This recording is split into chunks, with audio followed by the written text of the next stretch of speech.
ॐ शुक्लाम्बरधरं विष्णुं शशिवर्णं चतुर्भुजं प्रसन्नवदनं ध्यायेत् सर्वविघ्नोपशान्तये। यस्य वरदवक्त्राद्या पारिषद्या परसतं विघ्नं निघ्नन्ति सततं विश्वक्सेनं दमाश्रये। व्यासं वसिष्ठनप्तारं शक्ते पौत्रमकल्मषं पराशरात्मजं वन्दे सुखतातं तपोनिधिं। व्यासाय विष्णुरूपाय व्यासरूपाय विष्णवे नमो वै ब्रह्मनिधये वासिष्ठाय नमो नमः। अविकाराय सुप्ताय नित्याय परमात्मने सदैकरूपरूपाय विष्णवे सर्वजिष्णवे यस्य स्मरणमात्रेण जन्म संसारबन्धनात् विमुच्यते। नमस्तस्मै विष्णवे प्रभविष्णवे। ॐ नमो विष्णवे प्रभविष्णवे। श्रीवैशम्पायन उवाच श्रुत्वा धर्मान् शेषेण भावनानि सचर्वचः युधिष्ठिरः शान्तनवं पुनरेवाभ्यभाषत। युधिष्ठिर उवाच किमेकं दैवतं लोके किं वाप्येकं परायणं सुवन्तः प्राप्नुयुर्मानवा शुभं को धर्मः सर्वधर्माणां भवतः परमो मतः किं जवन्मुच्यते जन्तुर्जन्म संसारबन्धनात्। श्रीभीष्म उवाच जगत्प्रभुं देवदेवम् अनन्तं पुरुषोत्तमं सुवन्नाम सहस्रेण पुरुषस्तदोत्थितः तमेव चाचयन् नित्यं भक्त्या पुरुषमव्ययम् ध्यायान् सुवर्णमस्यंश्च यजमानस्तमेव च अनादिनिधनं विष्णुं सर्वलोकमहेश्वरं लोकाध्यक्षं सुवन्नित्यं सर्वदुःखादिगो भवेत् ब्रह्मण्यं सर्वधर्मण्यं लोकानां कीर्तिवर्धनं लोकनाथं महद्भूतं सर्वभूतभवोद्भवम् येष मे सर्वधर्माणां धर्मोऽधिकतमो मतः यद्भक्त्या पुण्डरीकाक्षं सवैरच्चेन्नरः सदा परमं यो महत्तेजः परमं यो महत्तवः परमं यो महद्ब्रह्म परमं यःपरायणं पवित्राणां पवित्रं यो मङ्गलानां च मङ्गलं दैवतं देवतानां च भूतानां यव्ययः पिता यतः सर्वाणि भूतानि भवन्त्यादियुगागमे यस्मिंश्च प्रलयं यान्ति पुनरेव युवक्षये तस्य लोकप्रधानस्य जगन्नाथस्य भूपते विष्णोर्नाम सहस्रं मे शृणु पापभयावहं यानि नामानि गौणानि विज्ञातानि महात्मनः ऋषिभिः परिगीतानि तानि वक्ष्यामि भूतये ऋषिर्नाम्नां सहस्रस्य वेदव्यासो महान् ऋषिः छन्दोनुष्टुप् तदा देवो भगवान् देवकीसुतः अमृतांशूद्भवो बीजं शक्तिर्देवकी नन्दनः तृषामाकृतयं तस्य शान्त्यर्थे विनियुज्यते विष्णुं जिष्णुं महाविष्णुं प्रभविष्णुं महेश्वरम् अनेकरूपदैत्यान्तं नमामि पुरुषोत्तमम् अस्य श्रीविष्णोर्दिव्यसहस्रनामस्तोत्रमहामन्त्रस्य श्रीवेदव्यासो भगवान् ऋषिः अनुष्टुप् छन्दः श्रीमहाविष्णुः परमात्मा श्रीमन्नारायणो देवता अमृतांशूद्भवो भानुरिति बीजं देवकी नन्दनः षष्ठेति शक्तिः उद्भवः शोभनो देव इति परमो मन्त्रः शङ्खपृन्नन्दकी चक्रेति कीलकं चारङ्गधन्वा गदाधर इत्यस्त्रं रदाङ्गवाणि रक्षोभ्य इति नेत्रं त्रिसामासामगसामेति कवचम् आनन्दं परब्रह्मेति योनिः ऋतुसुदर्शनकाल इति दिग्बन्धः श्रीविश्वरूप इति ध्यानम् श्रीमहाविष्णुप्रीत्यर्थे सहस्रनाम जपे विनियोगः ध्यानम् क्षीरोदन्वत्प्रदेशे सुषिमणिविलसत्सैकते मौक्तिकानां माला क्लुप्तासनस्तस्फटिकमणिनिभैर्मौक्तिकैर्मण्डिताङ्गः शुभ्रैरभ्रैरदभ्रैरुपरिविरचितैर्मुक्तपीयूषवर्षैः आनन्दीन पुनीयादरिनलिनगदाजङ्गबाणिर्मुकुन्दः भूपादौ यस्य नाभिर्व्यदसुरनिलश्चन्द्रसूर्यो च नेत्रे करुणावासा शिरोद्योर्मुखमपि दहनो यस्य वास्तेयमप्तिः अन्तस्थं यस्य विश्वं सुरनरगगोभोगि गन्धर्वदैत्यैः चित्रं रम्रं यदेतं त्रिभुवनवपुषं विष्णुमीशं नमामि शान्तागारं भुजगशयनं पद्मनाभं सुरेशं विश्वाधारं गगनसदृशं मेघवर्णं शुभाङ्गं लक्ष्मीकान्तं कमलनयनं योगिहृद्यानगम्यं वन्दे विष्णुं भवभयहरं सर्वलोकैकनाथं मेघश्यामं पीतकौसेयवासं श्रीवत्साङ्गं कौस्तुभोद्भासिताङ्गं पुण्यो भेदं पुण्डरीकायदाक्षं विष्णुं वन्दे सर्वलोकैकनाथम् सशङ्गचक्रं चक्रीटकुण्डलं शबीदवस्त्रं सरसीरुहेक्षणं सहारवक्षस्थलशोभिकौस्तुभं नमामि विष्णुं शिरसा चतुर्भुजं ध्यायायां पारिजातस्य हेमसिंहासनोपरि आसीनमं पुदस्यामं मायताक्षमलङ्कृतं चन्द्राननं चतुर्बाहुं श्रीवत्साङ्कितवक्षसं रुक्मिणी सत्यभामाभ्यां सहितं कृष्णमाश्रये। ॐ विश्वं विष्णुवषट्कारो भूतभव्यभवत्प्रभुः भूतकृद्भूतभृद्भावो भूतात्मा भूतभावनः भूतात्मा परमात्मा च मुक्तानां परमागतिः अव्ययपुरुषः साक्षी श्रेत्रज्ञोऽक्षर एव च योगो योगविदां नेता प्रधानपुरुषेश्वरः नारसिंहवपुः श्रीमान् केशवः पुरुषोत्तमः सर्वशर्वसिद्धस्तानुर्भूतादिर्निधरव्यये सम्भवो भावनो भर्ता प्रभव प्रभुरीश्वरः स्वयंभू शम्भुरादित्य पुष्कराक्षो महास्वनः अनादिनिधनो दादा विदादादादुरुत्तमः अप्रमेयो ऋषिकेश पद्मनाभो मरप्रभुः विश्वकर्मा मनुस्पष्टा स्तविष्टस्तविरो ध्रुवः अग्राह्य शाश्वत कृष्णो लोहिताक्ष प्रदत्तनः प्रभूतत्रिगुप्ताम पवित्रं मङ्गलं परम् ईशानप्राणदप्तानो ज्येष्ठ प्रजापतिः हिरण्यगर्भो भूगर्भो माधवो मधुसूदनः ईश्वरो विक्रमी धन्वी मेधावी विक्रमक्रमः अनुत्तमो दुरादर्श कृतज्ञकृतिरात्मवान् सुरेश शरणं शर्म विश्वरेता प्रजाभवः अगः संवत्सरो व्याल प्रत्यय सर्वदर्शनः अजः सर्वेश्वर सिद्ध सिद्धि सर्वादिरच्युतः वृषा कबिरमेयात्मा सर्वयोगविनिश्रुतः वसुर्वसुमना सत्यः समात्मा संविदः समः अमोघः पुण्डरीकाक्षो वृषकर्मा वृषाकृतिः रुद्रो बहुशिरा बभ्रुर्विश्वयोनिः सुशिश्रवाः अमृतशाश्वतस्ताणुर्वरारोहो महातपाः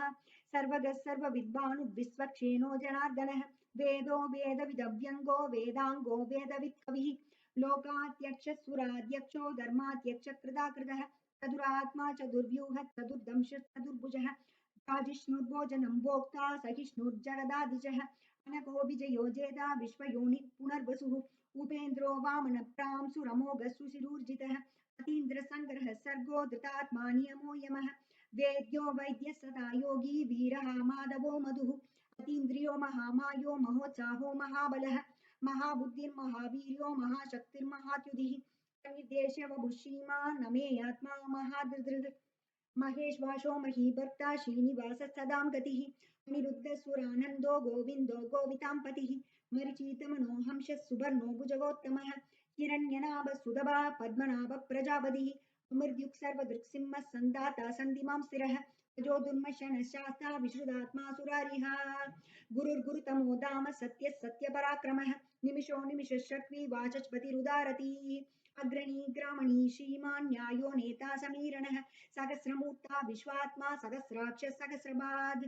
आवर्धनो निवृत्तात्मा संवृत संभ्रमर्तनः अगस्संवर्तको वर्णिरनिलोधरणीधरः सुप्रसाद प्रसन्नात्मा विश्वदृक् विश्वभुक् विभुः सत्कृता सत्कृत साधुर्जन्नुर्नारायणो नरः असङ्ख्येयो प्रमेयात्मा विशिष्ट शिष्टकृच्छुचिः सिद्धार्थ सिद्ध संकल्प सिद्धित सिद्धि साधनः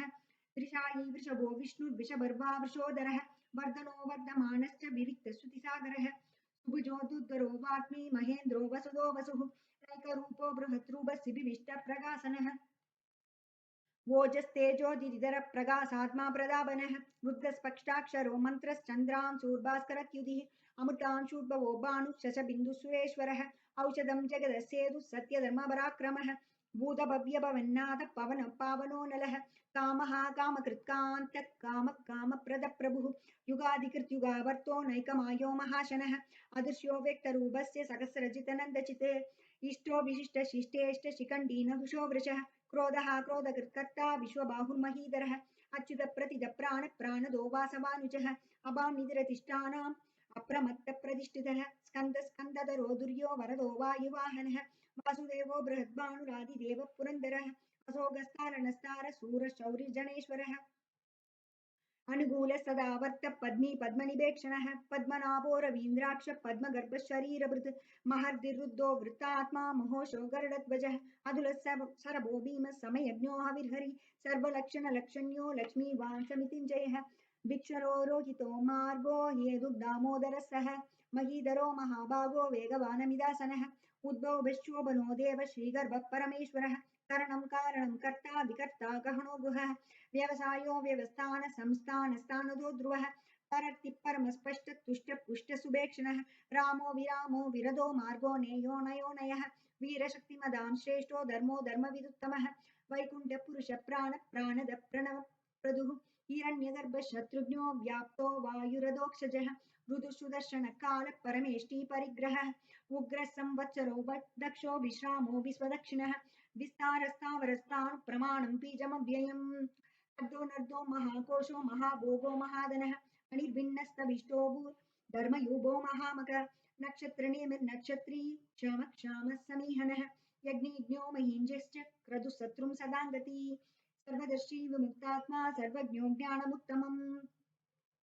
सुहृदः सुमुखः सूक्ष्म सुघोषः सुगदः सुहृदः मनोहरो जितक्रोधो वीरबाहुर्विदारणः स्वाभनस्वशो व्यापीनैकात्मानैककर्मकृत् वत्सरो वत्सलो वत्सी रत्नगर्भोदनेश्वरः धर्मकृत् धर्मी सतसक्षरमक्षरम् अविज्ञादा सहस्रांशुर्विदादाकृतलक्षणः कबस्तिनेमि सत्त्वस्य सिंहो भूतमहेश्वरः आदिदेवो महादेवो देवेशो देवभृत्कुरुः उत्तरो गोपतिर्गोप्ता ज्ञानगम्य पुरातनः शरीरभूतभृद्भोक्ता कबीन्द्रो भूरि दक्षिणः सोमभो सोम पुरिजित्पुरुषत्तमः विनयो जयः सत्यसन्धो दाशारः सात्वतां पतिः जीवो विनयिदा साक्षी मुकुन्दो मिदविक्रमः अम्बो निधिरनन्तात्मा महोदतिशयोऽन्तकः अजो महारः स्वाभाव्यो जितामित्रप्रमोदनः आनन्दो नन्दनो नन्द सत्यधर्माद्रिविक्रमः महर्षि कपिलाचार्य कृतज्ञो मेदिनीपतिः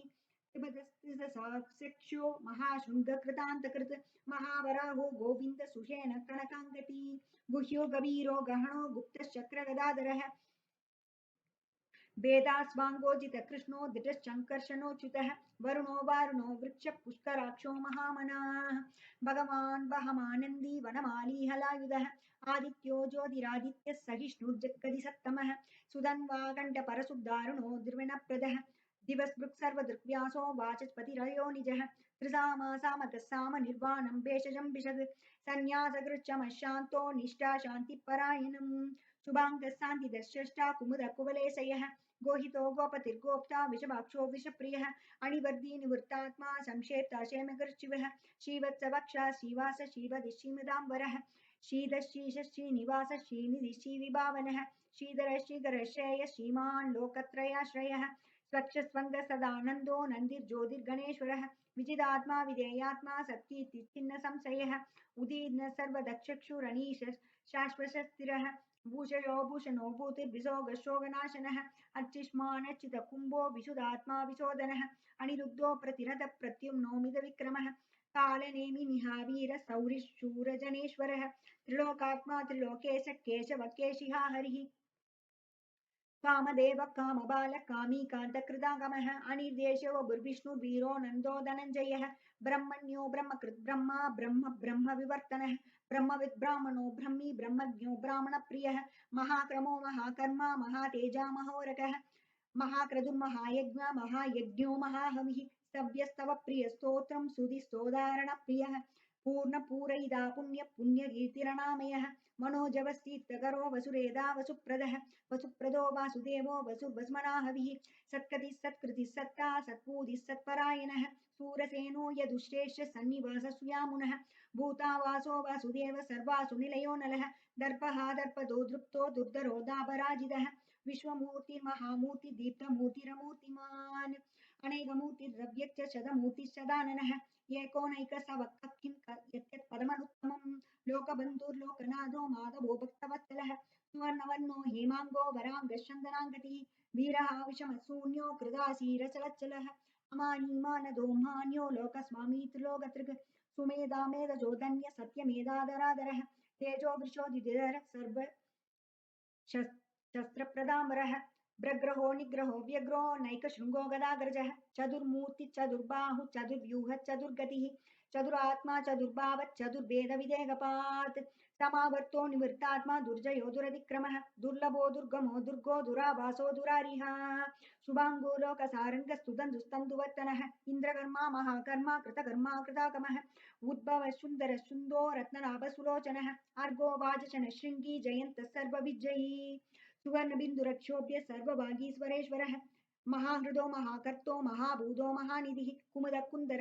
पर्जन्य पावनो निलः अमृतांशोऽमृतवभु सर्वज्ञ सर्वतोमुखः सुलभः सुहृदः सिद्धः शत्रुजित् शत्रुधावनः न क्रोधो दुम्बरो शत्वशाणूराद्रनिषूदनः सहस्राचिः सप्तजिह्वः सप्तैता सप्तवाहनः अमूर्तिरणकोचिन्त्यो भयकृद्भयनाशनः अनुर्बृहत् कृशस्थूलो गुणभृन्निर्गुणो महान् अदृतस्वदृतस्वास्य ब्राह्मं चोवंशवर्धनः भारभृद्गदितो योगी योगी स सर्वकामतः आश्रमश्रवणश्याम सुवर्णो वायुवाहनः धनुतरो धनुर्वेदो दण्डो दमिदादमः अपराजितः सर्वसवो नियन्ता नियमो यमः सत्त्ववान् सात्विकः सत्य सत्यधर्मपरायणः अभिप्राय प्रियारोह प्रियकृत्प्रीतिवर्धनः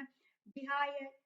विहाय सगतिर्ज्योतिर्सुरुचिर्हुतभुक् विभुः रविर्विरोचन सूर्य सविता रविलोचनः अनन्तो हुतभुग्भोक्ता सुगतो नैकतो गृचः अनिर्विण्ण सदामर्षि लोकातिष्ठानमत्पुदः सनातनदम कपिल कपिरव्यय स्वस्ति स्वस्ति कृत् स्वस्ति स्वस्ति भुक् स्वस्ति दक्षिणः अरौत्र कुण्डली चक्री विक्रम यूर्जित शासनः सप्ताधिक सप्तसः शिशिर सर्वरीगरः अक्रूरभ्यसलो दक्षो दक्षिणाक्षमिनाम्बरः विद्वत्तमो विदभयं पुण्यश्रवण कीर्तनः उत्तारणो दुष्कृतिका पुण्यो दुःस्वप्ननाशनः वीरहारक्षण सन्दो जीवन पर्यवस्थितः अनन्तरूपो नन्दशीर्जितमन्युर्भयावहः चतुरश्रो गभीरात्मा विदिशो व्यादिशो दिशः अनादिर्भूर्भुवो लक्ष्मी सुवीरो रुचिराङ्गदः जननो जनजन्मादिर्भीमो भीमपराक्रमः आधारनिलयो दादा पुष्पहास प्रजागरः ऊर्ध्वः सत्पदासार प्राणद प्रणवप्रणः प्रमाणं प्राणनिलय प्राणदृक्प्राणजीवनः तत्त्वं तत्त्वविदेकात्मा जन्म मृत्युजरादिकः भूर्भुवस्सस्तुरुस्तार सविता प्रपितामहः यज्ञो यज्ञबद्रिर्यज्ञ यज्ञाङ्गो यज्ञवाहनः यज्ञभृत् यज्ञकृत् यज्ञी यज्ञभुक् यज्ञसाधनः यज्ञान्तकृत् यज्ञगुह्यम् अन्नमन्नादयेव च आत्मयोनि स्वयं जातो वैकानः सामकायनः देवकीनन्दनः श्रेष्ठा शिरीषः पापनाशनः शङ्खपृन्नन्दकी चक्री सारङ्गधन्वा गदाधरः तदाङ्गवाणि रक्षोभ्यः सर्वप्रहणायुध ॐ नम इति वनमाली गदीशाङ्गी शङ्गी चक्री च नन्दकी श्रीमान् नारायणो विष्णुर्वासुदेवोऽभिरक्षतु वनमाली गदीशाङ्गी शङ्गी चक्री च नन्दकी श्रीमान् नारायणो विष्णुर्वासुदेवोऽभिरक्षतु वनमाली गदीशाङ्गी चङ्गी चक्री च नन्दकी श्रीमान् नारायणो विष्णुर्वासुदेवोऽभिरक्षतु श्रीवासुदेवोऽभिरक्षतु ॐ नम इतीदं कीर्तनीयस्य केशवस्य महात्मनः नाम्नां सहस्रं दिव्यानाम् अशेषेण प्रकीर्तितं यैतं शृणुयात् नित्यं यश्चाभिपरिकीर्तयेत् नाशुभं प्राप्नुयात् किञ्चित् सोमुत्थेः च मानवः वेदान्तको ब्राह्मणस्य क्षत्रियो विजयी भवेत् वैश्योधनसमृद्धस्य शूद्रश्चुगमवाप्नुयात् धर्मार्थी प्राप्नुयात् धर्ममर्थार्थी चार्थमाप्नुयात् कामानवाप्नुयात् कामी प्रजाति चाप्नुयात् प्रजां भक्तिमान् यस्य दोत्ताय शुचिस्तत्कथमानसः सहस्रं वासुदेवस्य नाम्नामेतत् प्रकीर्तयेत् यः प्राप्नोति विपुलं ज्ञाति प्राधान्यमेव च अचलां श्रेयमाप्नोति श्रेयः प्राप्नोत्यनुत्तमं न भयं क्वचिदाप्नोति वीर्यं तेजश्च विन्दति भवत्यरोगो द्युतिमान् बलरूपगुणान्वितः रोगार्तो मुच्यते रोगात् भक्तो मुच्येत बन्धनात् भयान् मुच्येत भीतस्तु मुच्येदापन्नावतः दुर्गान् यदि तरत्यासु पुरुषः पुरुषोत्तमं सुवन्नाम सहस्रेण नित्यं भक्तिसमन्वितः वासुदेवाश्रयो मर्द्यो वासुदेवपरायणः सर्वपापविसुप्तात्मा याति ब्रह्म सनातनं न वासुदेव भक्तानाम् अशुभं विद्यते क्वचित् जन्म मृत्युजरा व्याधि भयं नैवोपजायते इमं स्तवमदीयान् शक्ता भक्तिसमन्वितः युज्येतात्मसुखशान्ति श्रीधृतिस्मृतिकीर्तिभिः न क्रोधो न च मात्सर्यं न लोभो न सुमामतिः भवन्ति कृतपुण्यानां भक्तानां पुरुषोत्तमे तेषु चन्द्रार्कनक्षत्रा कम्दिशोर्भूर्महोदति वासुदेवस्य वीर्येण विधृतानि महात्मनः ससुरासुरगन्धर्वं सयक्षोरकराक्षसं जगद्वसे वर्तदेतं कृष्णस्य चराचरम् इन्द्रियाणि मनोबुद्धिसत्त्वं तेजोबलं धृतिः वासुदेवात्मकान्याहुः चेत्रं चेत्रण्येव च सर्वागमानामाचारप्रथमं परिकल्पते आचारप्रदो धर्मो धर्मज्ञ प्रभुरच्युतः ऋषयोऽप्यधरो देवा महाभूतानि दादव जङ्गमाजङ्गमञ्जेदं जगान्नारायणोद्भवं योगो ज्ञानं तदा साङ्ख्यं विद्याशिल्पादिकर्म च वेदाशास्त्राणि विज्ञानम् एतत् जनार्दनात् एको विष्णुर्महद्भूतं पृथग्भूतान्यनेकचः त्रीन् लोकान् व्याप्य भूतात्मा भुङ्क्तेत् विश्वभुगव्ययः इमं स्तवं भगवतो विष्णुर्व्यासेन कीर्तितं पठेत् चेत् पुरुषश्रेयः प्राप्तुं शुगानि च विश्वेश्वरमजं देवं जगदप्रभुमव्ययं वदन्ति ये पुष्कराक्षं न ते यान्ति पराभवं ॐ नम इति अर्जुन उवाच पद्मभद्रविशालाक्ष पद्मनाभसुरोत्तम भक्तानामनुरक्तानां त्रादा भव जनार्दन। श्रीभगवानुवाच यो मां नाम सहस्रेण स्तोतुमिच्छति पाण्डव सोऽहमेकेन श्लोकेन सुत एव न संशय ॐ नम इति। व्यास उवाच वासनात् वासुदेवस्य वासितं जगदत्रयं सर्वभूतनिवासोऽसि वासुदेव नमोऽस्तुते श्रीवासुदेव नमोऽस्तुते ॐ नम इति। पार्वती उवाच केनोपायेन लघुना विष्णो नाम सहस्रकं पठ्यते पंडितैः नित्यं श्रोतुमिच्छाम्यहं प्रभो।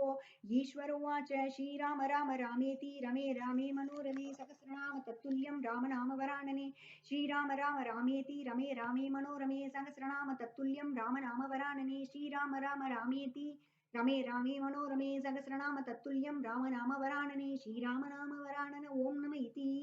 ब्रह्मोवाच नमोऽस्मन्ताय सहस्रमूर्तये सहस्रपादाक्षि शिरोर्बाहवे सहस्रनाम्ने पुरुषाय शाश्वते सहस्रकोटियुगधारिणे नमः। श्रीसहस्रकोटियुगधारिण नमो नम इति। सञ्जय उवाच यत्र योगेश्वर कृष्णो यत्र पार्थो धनुर्धरः तत्र श्रीविजयो भूतिर्ध्रुवा निधिर्मतिर्मम। श्रीभगवानुवाच अनन्या चिन्तयन्तो मा ये जना पर्युपासते तेषां नित्याभियुक्तानां योगक्षेमं महाम्यहम्। परित्राणाय साधूनां विनाशाय च दुष्कृतां धर्म संस्थापनार्थाय संभवामि युगे युगे। आर्ता शिथिलाश्च पीता घोरेषु शुव्यादिषु वर्तमानः सङ्गीतनारायण सप्तमात्रं विमुक्तदुःखा सुखिनो भवन्तु कायेन वाचा मनसेन्द्रियैर्वा बुद्ध्यात्मना वा प्रकृते स्वभावात् करोमि यत् सकलं परस्मै श्रीमन्नारायणायेति समर्पयामि।